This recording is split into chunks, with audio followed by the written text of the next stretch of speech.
zadeve samostojno peljati. Moramo pa zagotoviti, da bo to funkcioniralo naprej. To pa je pač naša naloga zdaj, da ta sistem, ki smo ga vzpostavili, da bo funkcioniral tudi naprej, da bo ta osnova čim širša, to, kar smo se zdaj pogovarjali, zdaj ta piramida pol proti vrhu, je pa pač odvisna pol naprej od te stroke, od teh ljudi, ki bojo zdaj to morali delati. To so pa klubi, predvsem trenerji. Tukaj moram reči, da bi si želel ali pa da bi rabili več, je treba še delati, je tega premalo, trenerska baza je premejhna. Tukaj sicer ni vaš resor, ampak tudi fakulteta za šport, smo se že pogovarjali, tudi bi morala biti malo bolj aktivna, kar se tega tiče. Tam trenerjev pravzaprav praktično ni nobenih tekaških zdaj. Je pa res, da je to izredno zahteven poklic ali pa izredno zahtevna dejavnost, ko se enkrat tega ločeš, to pomeni, da te ni več doma, da si skozi potuješ in se je težko odločiti za to. Zato tudi jaz moram postaviti vašo idejo, ko ste recimo takrat, vi nagrajujete in športnike in trenerji. To je zelo pozitivno. Zato, ker trenerji velikrat vlaga vsaj to kot športnik. Športnik je na očeh javnosti, trener je nekje vedno skrit in je tudi finančno vedno v bistvu zelo v zaostanku, odvisen pač ali mu tekmovalec kaj sam izplača ali kakorkoli, tako da to je v bistvu zelo dobrodošlo. Zato trener je mečkan višji postav, zato ker dejstvo je, se talent tak, kot recimo vrhunski športnik izdelan, se rodi na par let. To je dejstvo, to je utopično pričakovati, da bomo imeli pa kar vsakli Petkovška Pegana, tudi zdaj recimo za njega se oblikuje, ali pa recimo Petrko, ampak trener je tisti, ki pa dela leta in išče in pripelje veliko večino. Tekmovalec bo šel čez par let in trener, mislim, da treba velik fokus, da zmer bolj na trenerje. Trenerji bojo vedno znova vzgajali, oni imajo življenjsko dobo lahko tudi 50 let. Tekmovalci pa samo par let. To je bilo predosta. Prav zdaj, cirka za 330 trenerjev je delovnih mest neposredno iz javnih financ, 126, 130 jih je v panožnih športnih šolah, ki delajo v klubih, pa z manjšimi, se pravi poln delovnik trenažni proces. 70 jih je zdaj razpisala Ljubljana, lani pa letos je prva občina, ki se je na to pobudo odzvala, podpore strokovnemu kadru, pa teh 140 delovnih mest iz Evrope, ki imamo kombinacijo šole in klub, da za 330 diplomantov je preskrbljeno. Največji problem je bil v klubih, da je za to zmeraj zmanjkalo sredstva. Kaj šele za nek kvaliteten kader, kaj šele za poskrbeti za njegovo socialno varnost. Se pravi, da so ti ljudje, ki dobro delajo, pa ki imajo izobrazbo, končano fakulteto za šport, da so zaposleni, da imajo socialno varnost. Teh primerov imamo zdaj, to smo rabili kar nekaj let, teh je 330, kar pač ni zanemarljivo.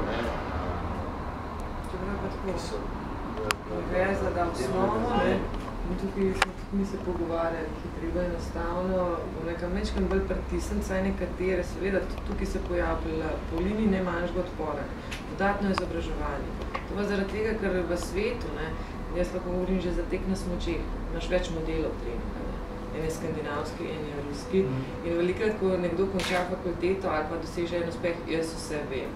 To ne res, trendi se spreminjajo. Toliko novih metod v bistvu prihaja, recimo, že višina, višinski trening, stimulacija višine, to je samo ena, recimo, te mašine, ki so hipoksične mašine, ki jih v bistvu prevaža s sabo, to je, mislim, toliko enih trendov, ki gre naprej. In tukaj je ta problem, ki enostavno je že dovolj ve, zato, da bomo otroke pekli, je že dovolj. To ni, to jih je treba kar mečkam prisiliti, dajmo se razširiti, dajmo se v bistvu izobraziti dodatno, tako da to so seminari, ki bi mogli slej ko prej biti obvezni, tudi za podeljevanje licenc. To bi morali uvesti licence, to bi bil sistem licenc, bi bilo to zagotovljeno. Podaljšanje licenc letno ali pa 2-letno in to bi pogoj izobraževanja. Ampak to pa nas imajo, da se ne da. Minister, jaz bi samo za na koncu vprašal, kako kaj kaže vaša pomoč pri vložitvi kandidature za svetovno prvenstvo kajti mi moramo v sredini maja ne samo vložiti kandidaturo, ampak tudi plačati to kotizacijo in nekako na polovico vaših sredstev računamo in zdaj so različne modalitete, ali to preko zavoda Planice ali kakorkoli. Tle bi pač prosil, če bi nam lahko povedal, da bomo na to vašo pomoč računali. Jaz sem vrščen v sklepih vlade, ampak mi bomo mogli maja tudi plačati. Kar je pa zelo pozitivno, je pa, da imamo konferenco Mednarodne smučarske zveze 1. junija.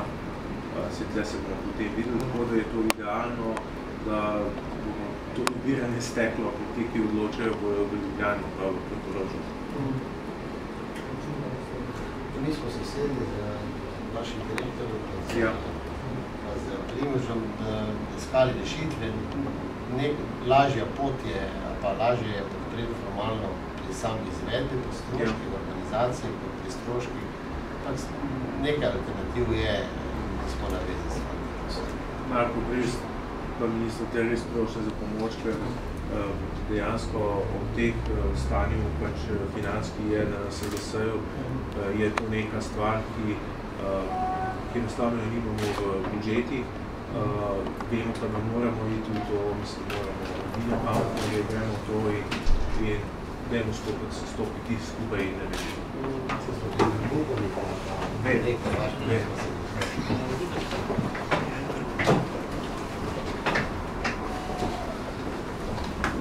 Jaz se še nekaj zahvaljujem, da ste da sprejeli, da ste odgovorili.